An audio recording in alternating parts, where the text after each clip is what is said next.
अस्सलाम वालेकुम प्यार हुजूर। ऐसा मेरा सवाल ये है कि अब डोनाल्ड ट्रंप प्रेसिडेंट बन गया और वो मुस्लिम के वो बहुत ख़िलाफ़ है। अच्छा हो फिर वो जो अहमदी मुस्लिम जो यूएसए में रहते हैं उनको क्या हैं करना चाहिए? वो जो मुस्लिम्स वो जो यूएसए में रहते हैं उनको क्या करना चाहिए? जो मुस्लिम क्या हैं जो वो यूएसए में रहते हैं। यूएसए में रहते हैं क्या करेंगे?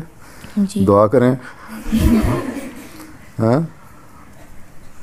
हैं जी कि अल्लाह ताला हम पे रब्बाना ला तसल्लित अलैना मन ला यरहमना, जो उस पे हम पे जो रहम ना करे उसको हमारे पे मुसल्लत ना कर, लेकिन वो मुसल्लत हो गया, उसकी पॉलिसियाँ बदल जाएंगी, वो कुछ नहीं करेगा।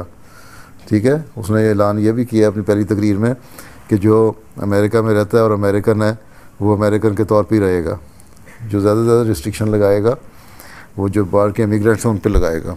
और फिर सिर्फ मुसलमानों के ख़िलाफ़ नहीं है, वो इमिग्रेंट्स के भी ख़िलाफ़ है, वो अफ्रीकन अमेरिकन के भी उसके जहर भरा हुआ दिमाग में।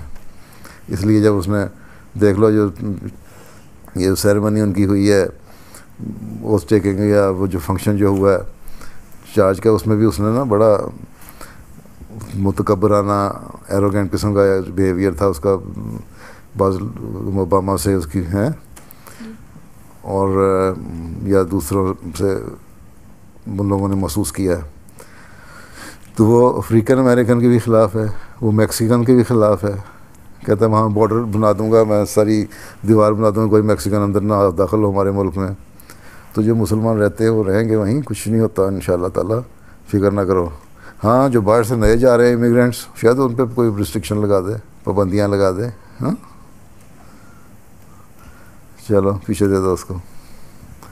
ओबामा आ गया, ओबामा से कोई दुनिया पे, सारी दुनिया पे अमेरिका का कंट्रोल तो नहीं, अमेरिका पे भी नीचे जाना शुरू हो गया, डिक्लाइन होना शुरू हो जाएगा, फिक्र ना करो।